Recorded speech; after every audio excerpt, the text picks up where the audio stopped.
Hey guys, welcome back to my channel. Today I have my August plan with me and I'm starting a new bullet journal. I have filled in my first bullet journal from the year, so it ran from January through July, and now I'm starting another one. And this one will run from August all the way through the end of the year. And whenever I start a journal in the middle of the year, I keep my setup spreads pretty simple. I don't do nearly as many as when I start a journal at the beginning of the year. So if you want to see a few more ideas, you can check out that video from January and I'll link that below. But right now I'm finishing up my cover page, and I used my label maker for this part that says part 2, and it was just a cute, simple little cover page.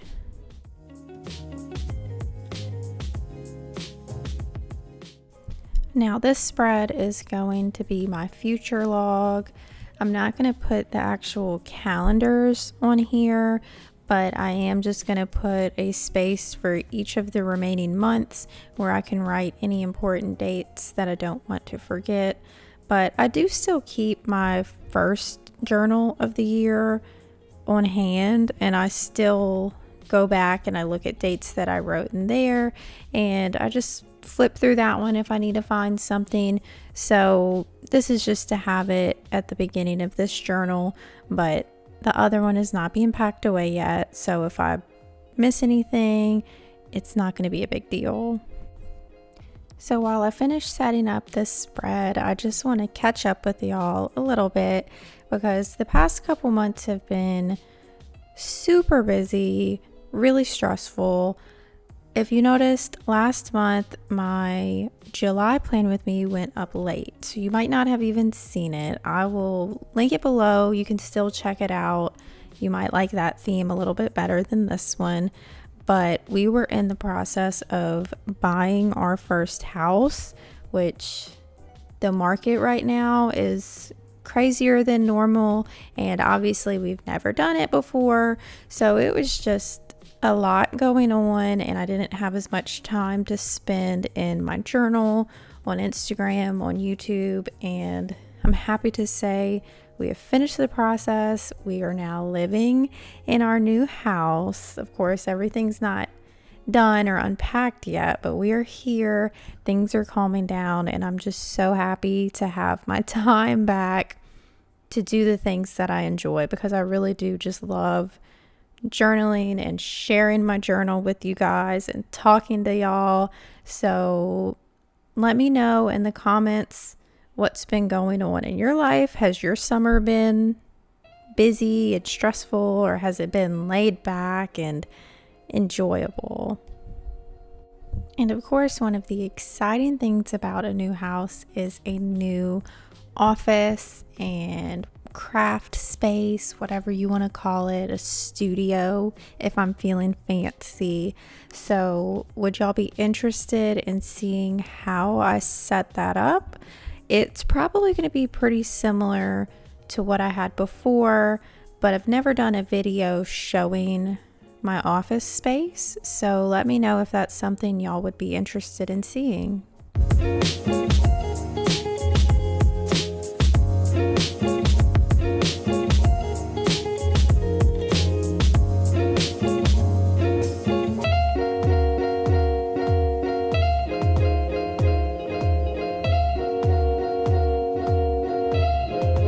So I'm finishing up this spread now.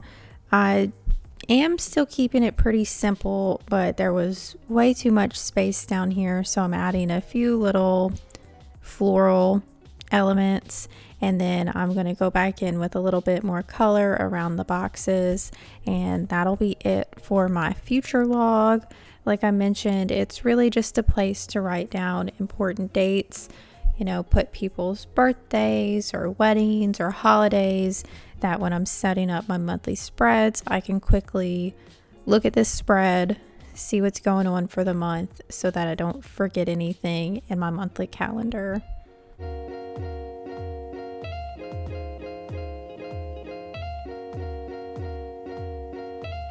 next spread is one that I just have to include in any journal that I have, and it is my goals spread. And this one is going to be mid-year goals, which I love doing this type of thing. It makes me reevaluate what I wrote in January on my original goals for 2021, and I can see the things that I've already accomplished and see the things that I haven't accomplished yet, or maybe some things have changed. Maybe a goal is really no longer a goal and now there's a different thing that I want to include. So I'm excited to fill this spread out.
So I actually changed things up and I did not do my normal 10 categories of goals that I do.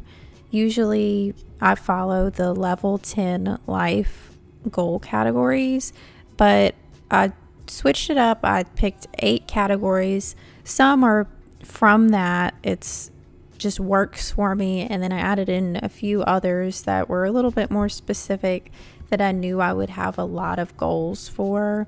So what I went with was personal, finances, health and fitness, work, home, relationships, my shop, and then my Instagram/YouTube.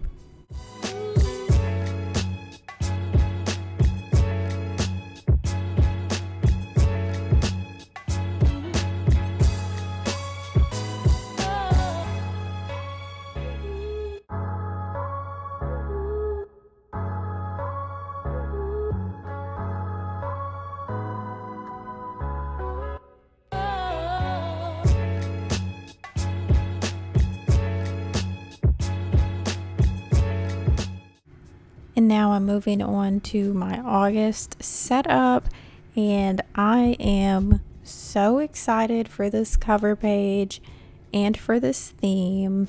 So I've seen a lot of people have done like this retro theme. I really don't know how to describe it, but I'll link the one that I'm picturing in my head. And every time I see it, it gives me like mid-century vibes. And since I've got furniture on the brain with the new house, I wanted to do a little mid-century theme, I guess. So for my cover page, I did this dresser, which if it looks familiar, they have them everywhere, but this one in particular is from West Elm. I do not have this dresser. I actually don't have anything in my house that is mid-century modern at all, but I really appreciate the look. It just doesn't go with my house.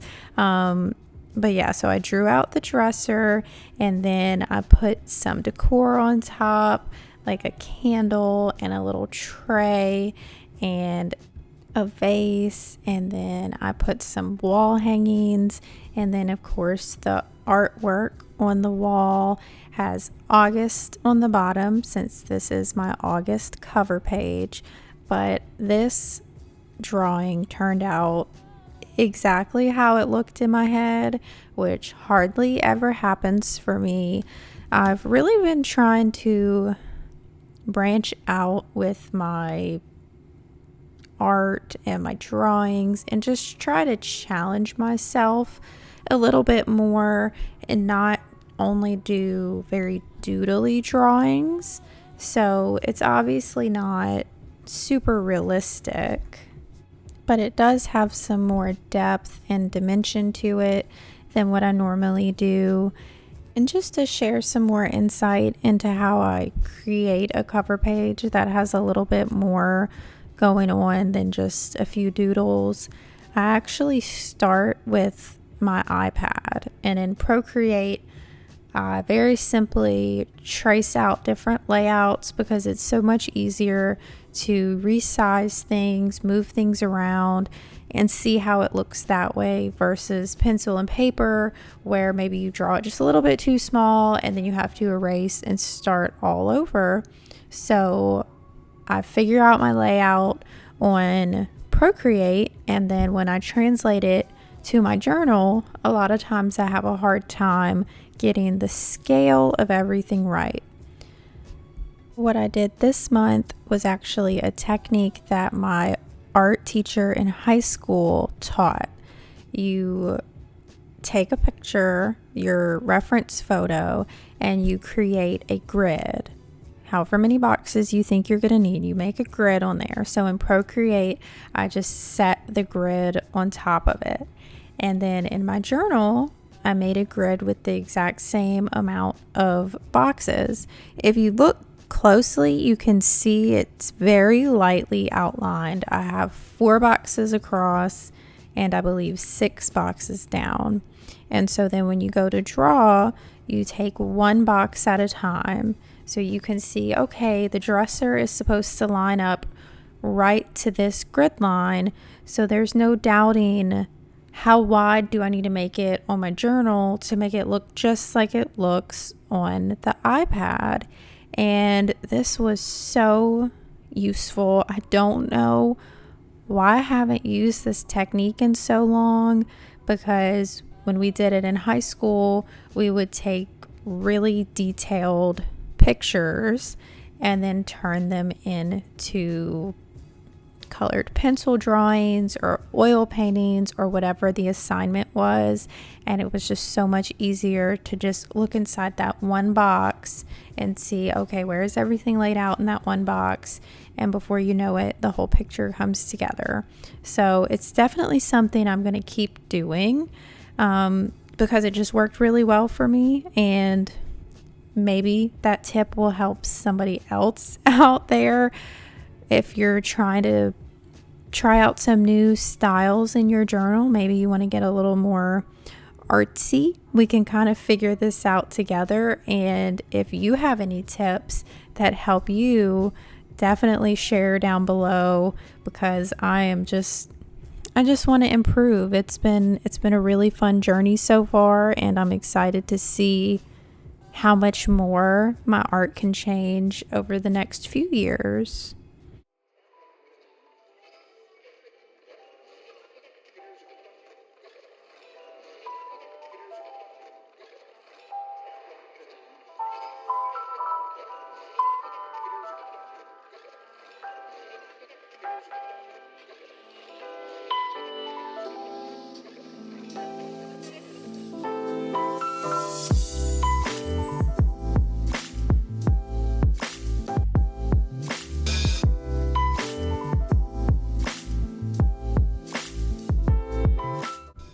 So now that I am done tracing everything out with pen, I'm going to go in with some color, and I'm using this Tombow that was, I think, the perfect shade of warm brown to give that mid-century modern look.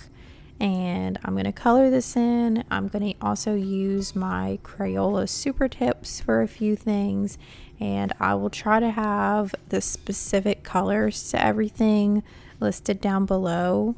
if you're curious. I don't think the Crayolas have specific colors, but I will do my best to describe which ones I'm using.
And now for the most important part of the dresser is the gold handles.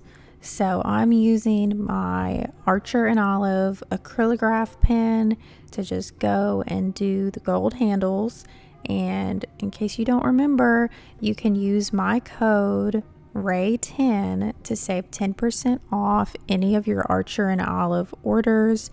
And they actually just got rid of a bunch of the original journals and acrylograph pens, so I'm excited to see what they're going to be coming out with next, because I just know there's going to be some really good things coming soon.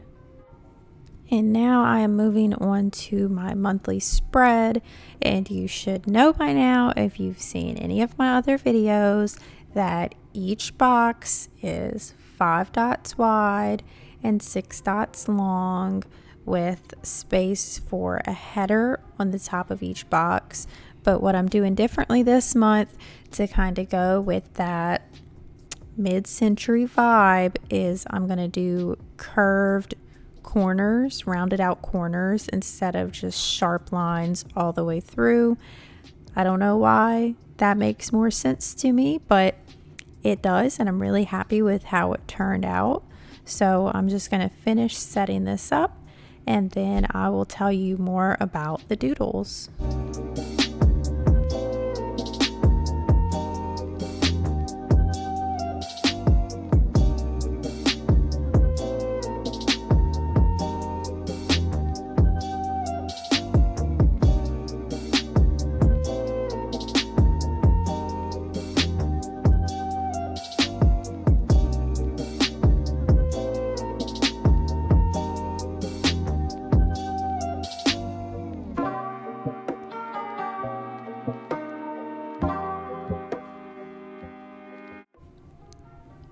So down here, I'm just doing a few greenery pieces, and then, as I like to call them, some colorful blobs.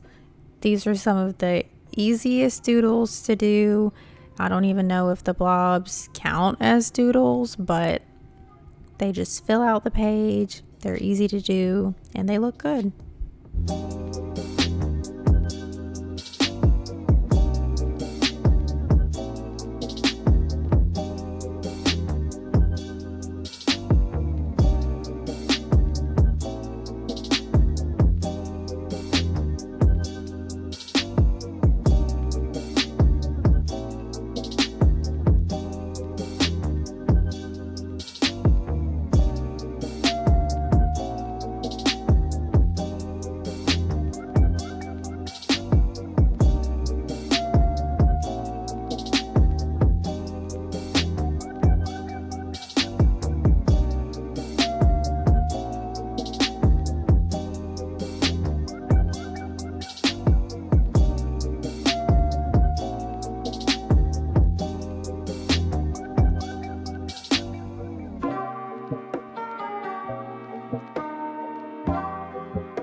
So for my header on my monthly spread, I definitely wanted to do this retro font that has been so popular lately. I don't really know what you call it, but I'm all about it. So I'm just writing out August 2021 up here, and I'm using my TombowUSA for this. And yeah, I really like how it turned out.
right, that is going to be it for my August setup and the start of a brand new journal. It is always so fun to start a new journal because it just feels like a brand new start, and I think this is going to be a good one. But thank you so much for watching another one of my videos, and if you're not already subscribed, I would really appreciate it, and I will see y'all in the next video.